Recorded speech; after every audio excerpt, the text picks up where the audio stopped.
Assalamualaikum warahmatullahi wabarakatuh. Apa kabar semuanya? Pasti baik-baik saja. Selamat pagi, salam sejahtera untuk kita semua. Ya, di sini saya sebagai guru mata pelajaran di jurusan TPTL akan menyampaikan beberapa materi untuk kelas 12. Nah, selamat bagi yang sudah naik ke kelas 12. Semoga kedepannya kalian semakin sukses dan lancar setelah pandemi COVID-19 ini reda. Untuk itu saya membahas materi ini secara daring atau bisa kalian akses di mana saja juga kapan saja. Nah, di sini saya akan menyampaikan pada mata pelajaran mesin listrik pembangkit, tapi tidak praktikumnya, hanya materinya saja. Nanti kita bahas untuk yang khusus kelas 12 ya. Mesin listrik pembangkit kelas 12. Nah, ini untuk materi yang pertama tentang busbar. Apa itu busbar? Busbar itu sama dengan rel koneksi. Jadi ada penghubungnya. Penghubung untuk apa? Untuk sumber tegangan dari generator pembangkit sampai nanti ke beban distribusinya. Nah, di busbar ini nanti ada beberapa macamnya, tapi untuk dasarnya perlu kalian ketahui terlebih dahulu. Busbar itu seperti rel. Contohnya seperti ini. Ini untuk busbar dalam skala kecil, untuk MCB. Jadi ini digunakan di panel SDP. Panel SDP itu apa? Panel SDP itu subdistribusi panel. Biasanya pada pabrik-pabrik perusahaan atau gedung-gedung. Nah, itu isinya biasanya banyak MCB-nya dan harus terkoneksikan untuk menuju bebannya. Nah, ini biasanya terletak pada MCB. Nah, ini contohnya di sini ya. Contohnya tadi untuk skala kecil di SDP itu di dalam panelnya seperti ini. Nah, busbarnya yang mana, Pak? Nah, ini yang relnya yang kecil putih. Ini menghubungkan inputan MCB. Jadi tanpa jemperan kabel lagi dengan menggunakan busbar ini. Ya, seperti itu. Itu untuk yang skala kecil. Oke, ada lagi jenis busbar atau rail connection yang seperti ini. Nah, ini biasanya di pusat pembangkitan tenaga listrik. Ya, baik di PLTA, PLTU, PLTG. Nah, gardu induknya, distribusinya atau transmisinya seperti ini. Kalau kalian pernah kunjungan atau pernah main ke suatu tempat yang ada gardu induknya, itu seperti ini. Perlu kalian ketahui juga. Busbarnya yang mana, Pak? Ini yang ini, rel ini. Ini di ruangan terbuka ya. Di ruangan terbuka. Ini rel ini. Nah, ini sebagai penghubung untuk sumbernya. Tuh rel terbuat dari tembaga. Di luaran terbuka. Jadi kalau ada hujan nggak masalah. Karena sudah didesain itu kalau hujan kan airnya tidak numpuk. Nah, itu nggak ada, istilahnya nggak ada untuk tersengat aliran listrik dari air hujan, itu nggak ada. Sudah desainnya seperti itu. Nah, untuk pengantarnya seperti ini busbar ya. Nanti kita bahas jenis-jenisnya. Terus ada lagi untuk pemakaiannya itu untuk apa saja. Dan yang pastinya kita bahasnya yang skala besar, bukan yang untuk panel SDP atau MDP ini, tapi tentang pembangkitan. Oke, selanjutnya ada macam-macam busbar atau rel. Yang pertama rel tunggal, nanti kita bahas satu persatu. Yang kedua ada jenis rel ganda, dan yang ketiga itu ada rel PMT 1,5. PMT itu apa? PMT itu dari kata pemutus tenaga. Fungsinya untuk memutuskan dan menghubungkan aliran arus dengan skala yang besar, pemutus tenaga.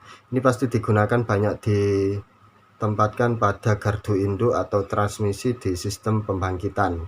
Kalau di rumah-rumah instalasi pemutus tenaganya ya pakai saklar bisa, atau MCB. Tapi untuk PMT sendiri itu tidak ada pengamannya. Jadi kalau contohnya di rumah ya saklar saja, itu aja ya. Tapi kalau PMT dalam skala besar ya, dari sampai 2 kV tegangannya sampai 20 kV. Nah, itu memakai PMT, pemutus tenaga. Nah, tapi yang kita bahas di sini nanti bukan PMT-nya, tetapi busbarnya, koneksinya. Oke, paham ya? Nah, kalau materi PMT ada sendiri nanti.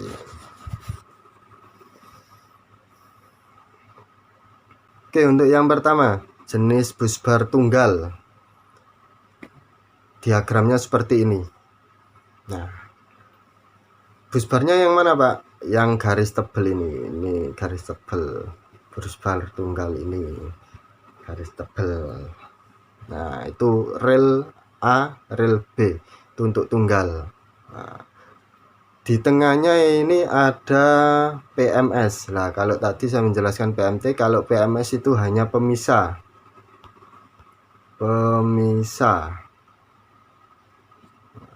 Jadi pemisah tidak menggunakan komponen lain, hanya seperti apa ya namanya, koneksi saja, bisa terputus bisa juga terhubung, tapi tidak ada koneksi istilahnya pakai oil atau pakai sistem breaker, nggak ada untuk PMS. Nah, realnya ini. Nah, untuk yang tunggal ini biasanya digunakan di sistem atau gardu induk yang sudah mendekati ke konsumen atau ke beban-beban rumah-rumah ya. Untuk jenis yang ini biasanya itu digunakan pada gardu induk yang sudah mendekati rumah-rumah atau beban. Nah, contohnya seperti ini. Kalau di sini ini ada trafo ya, langsung menuju trafo. Lah trafonya kan harusnya kan dari generator dulu, sistem pembangkitan ke trafo baru ke konsumen. Kalau ini diagramnya sudah di trafo, terus ini ke beban konsumen, beban konsumen. Nah, jadi arah arusnya ke sini. Nah, ini ada pemisah. Nah, kalau ini dihubungkan, PMS seksi ini dihubungkan, arusnya langsung masuk ke sini. Nah, jadi kalau di sini kelebihannya itu tidak banyak biaya karena komponennya sedikit ya. Itu kelebihannya, tidak membutuhkan ruang yang cukup besar atau tanah yang cukup luas, tidak. Kelebihannya di situ. Tetapi kekurangannya tidak bisa meminimalis untuk pemadaman. Jadi kalau ada pemadaman pada perbaikan di sini ya harus mati semua. Nah, jadi kalau ada pemadaman untuk perbaikan di sini ya mati semua, otomatis ke bebannya mati semua. Itu yang untuk tunggal. Disitulah untuk kelebihan sama kekurangannya. Nanti kita bahas yang satu-satu ya. Itu yang selanjutnya jenis ganda 1 PMT. Nah, ini hanya ada satu pemutus tenaga saja, tapi busbarnya ganda, ada 2. Nah, itu ya. Jadi diagramnya seperti ini. Rel 1. Nah, itu busbar yang pertama, rel 2 untuk yang kedua. Nah, jenis ini sudah banyak digunakan di gardu-gardu induk untuk skala yang besar. Ini kelebihannya bisa meminimalis untuk pemadaman. Nah, jadi kalau ada perbaikan di salah satu titik di sini, itu tidak berdampak keseluruhannya. Nah, di sini. Ini biasanya digunakan di gardu induk untuk sudah mendekati ke beban, ke warga, ke konsumen-konsumen. tetapi tidak pada sistem pembangkitannya. Karena kalau dari diagram ini tidak ada simbol generatornya, langsung menuju trafo ini. Kelebihannya di situ. Untuk kekurangannya pasti membutuhkan komponen yang banyak, karena PMS relnya saja sudah begitu banyak ya. PMT couple ada, PMT PHT juga ada. PMT couple itu untuk mengkopel ya. Jadi dari rel 1 ke rel 2 itu dihubungkan. Ya, kalau tidak dihubungkan nanti tidak bisa terhubung. Kalau PMT PHT itu untuk menuju ke bebannya. Tuh, ya. Ini untuk menuju bebannya itu ini ke beban atau ke konsumen. Itu yang untuk ganda 1 PMT. Ada juga yang jenis ganda 2 PMT. Nah, yang ganda 2 PMT seperti ini. Jadi lebih banyak lagi pada komponennya. Ya, tetapi ini banyak digunakan pada sistem pembangkitan. Jadi gardu transformasi di wilayah pembangkitan. Jadi dari ini gambarnya saya perbesar. Nah, ini ada simbol generatornya. Jadi ini contohnya itu generator sumber pembangkitnya ya. Terus ada trafo ini. Relnya ada rel 1, relnya 2 atau busbar 1 dan 2. Nah, ini contohnya ini banyak pemutusnya, juga banyak PMT-nya, pemisahnya juga banyak. Kalau yang ini pemutus 1 untuk ke beban ini. Kalau yang ini juga pemutus yang 1 ke beban ini. Nah, ini lebih banyak digunakan pada wilayah pembangkitan. Tentunya kelebihannya juga banyak ya. Kelebihannya salah satunya yaitu kalau ada perbaikan di salah satu titik itu tidak mempengaruhi keseluruhannya ya. Jadi kalau ada perbaikan di generator 1 itu tidak pengaruh ke beban yang lainnya. Nah, kalau ada perbaikan generator 2 ini tidak pengaruh. G1, G2, G3 ini generator 1, generator 2, generator 3 itu kemungkinan tidak bekerja secara bersamaan ya. Mungkin hanya 2 terus disinkronkan di paralel, yang 1 untuk cadangan itu ya. Jadi kalau ada perbaikan tidak harus memakan waktu yang lama untuk pemadamannya, karena ada energi cadangannya, generator cadangannya. Untuk kelemahannya pasti memerlukan biaya yang agak sedikit tinggi komponennya, karena lebih banyak lagi ya, komponen proteksinya apalagi. Nah, terus memakan tanah atau wilayah yang cukup luas. Tuh. Itu untuk kekurangannya.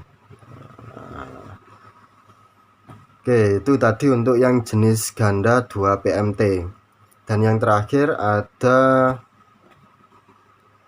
jenis busbar PMT, pemutus tenaganya yang 1,5. Jadi 2 nggak jangkep, 1,5. Gambarnya diagramnya seperti ini. Nah, kalau yang ini sering digunakan di sistem transmisi pembangkitan ya. Jadi di sini sudah pasti digunakan pada sistem pembangkitan yang 20 kV tegangannya, 20 kV. Bayangkan ya, betapa besarnya tegangannya. Kalau hanya 220 volt, tersengat listriknya saja sudah terasa gemeteran, sampai bisa ada yang meninggal, apalagi 20 kV. Tentu proteksinya lebih besar.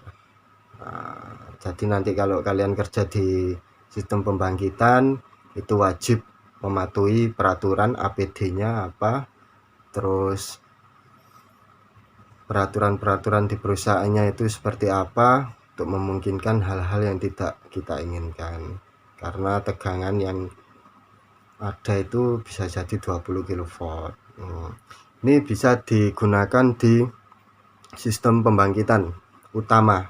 Nah, kalau dilihat dari sini, nah,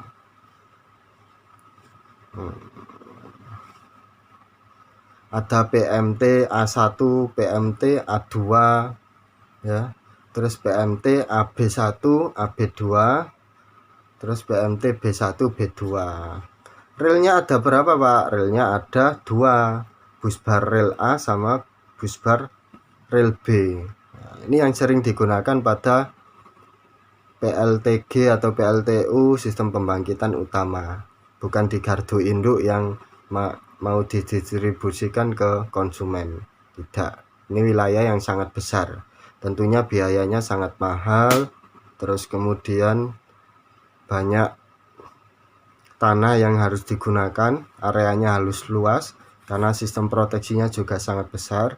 Nah, contohnya di gambar awal tadi itu saya ambil dari gambar untuk gardu transmisi seperti itu. Nah, mungkin materinya cukup sampai di sini. Selanjutnya ada tugas ya. Yang pertama review penjelasan. Ya, review penjelasan ini tidak harus menyalin ulang apa yang saya jelaskan, tetapi yang poin-poinnya saja. Terus barangkali ada salah kata atau kesalahan materi, tolong disertakan juga di review penjelasan. Kalau ada gambar diagram silakan digambar. Nah, itu lebih bagus, lebih baik. Saya tidak menentukan berapa banyak tugasnya, berapa lembar, tapi lebih banyak lebih bagus. Nah, seperti itu ya. Itu yang nomor 1. Yang kedua, nah ini kalian sebutkan perbedaannya dari busbar ganda yang 1 PMT dengan yang busbar ganda 2 PMT. Nah, sama kalian jelaskan juga alasan-alasannya, perbedaannya itu kenapa. Untuk yang nomor 3, ini kalian cari tahu, entah itu di Google atau keliling-keliling Gresik ya, gardu induk di daerah Gresik itu di mana saja. Kalau di daerah mana itu, Mejen Sungkono, mau perbatasan perempatan itu ada gardu induk. Terus di Jalan Banjarsari juga ada. Banyak kalau di daerah Gresik kota saja. Di wilayah Gresik kota, nggak usah ke Corme, nggak usah ke mana Triorejo, Sedayu, enggak. Silakan searching, terus tentukan juga di mana saja. Terus kalau bisa jenis busbarnya itu memakai jenis yang mana ya. Itu selamat mengerjakan.